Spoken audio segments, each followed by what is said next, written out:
Welcome back to the Jump Playoff Preview Special. Now, what if your team didn't make the playoffs? We have something for you. Katie Nolan is going to give you a team to root for if your team didn't make it. Watch this.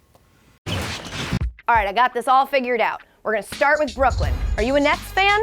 You don't have to answer that out loud. The Nets love to take threes. They took the second most threes in the NBA this season, so it makes the most sense for you to root for the only team that took more, the Rockets. Added bonus, these ones go in. Magic fans, at first I was going to say you should root for the Pacers, since you could make the case that you primed Oladipo to become the star he is today. But then I realized that that's like rooting for your ex-boyfriend to get married before you. So instead, let's have you root for the Wizards, because Wizards do magic. Now in Denver, you got to see Nikola Jokic have more triple-doubles this season than dunks. So if you like triple-doubles, then duh, you've got to root for OKC. There are a lot of triple-doubles in Oklahoma. That was a really bad yoke. Brought it back. Knicks fans, you should be rooting for the 76ers. Why? Well, because that could be you in 4 years. You just need to get your big man healthy, fire your GM, trade up for the #1 pick, draft a point guard from Australia, and get a cool catchphrase. Okay, this may be harder than I thought. Actually, there's your catchphrase, the Knicks. This was harder than we thought. The Mavericks missed the postseason for the second year in a row, which is a bummer, but thanks to Dennis Smith Jr., this time it was at least kind of fun to watch. And if you like exciting rookies whose names start with D and who participated in the dunk contest, then why not root for Donovan Mitchell and the Jazz? You passed on him in the draft, don't pass on rooting for him in the playoffs.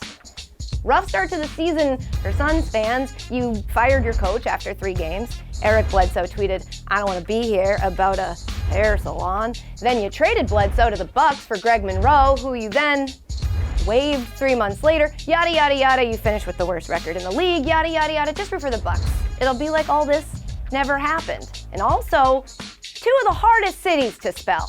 Does the O come before the E in Phoenix or after? There's a W and a U in Milwaukee. Where do they go? Bond over that.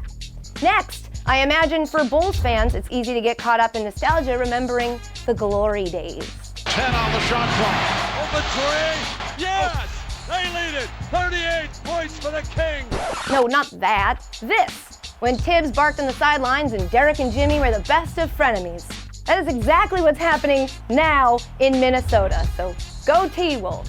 Hornets fans, you guys don't need to root for a playoff team. You need to root for a team to take Dwight Howard's $23 million contract off your hands. So, okay, who has the cap space? The Pacers. So go Pacers and go Dwight. Atlanta's had it rough lately, but looking on the bright side, you're still not too far removed from that 60-win season, and you have some promising young talent in John Collins and Taurean Prince. And the city is the name of a TV show that cool people like. Sort of like Portlandia. This is working. Kings fans, you're used to rooting for old dudes. Vince Carter and Zach Randolph have a combined 37 years in the NBA, so why stop now? I present your playoff team, the San Antonio Spurs. Manu, Pau Gasol, Tony Parker. They're like the NBA version of the Golden Girls. Except they are, boys. Are you used to rooting for an average scoring, great rebounding all-star snub? But DeAndre Jordan didn't make the playoffs? Well, have I got news for you, Clippers fans. For a limited time, you can now root for Hassan Whiteside and the Heat. Probably a very limited time. Pistons fans, imagine this, a big man that actually hits free throws and is worthy of being an all-star, rather than sneaking in as a sub. Root for Anthony Davis and the Pelicans.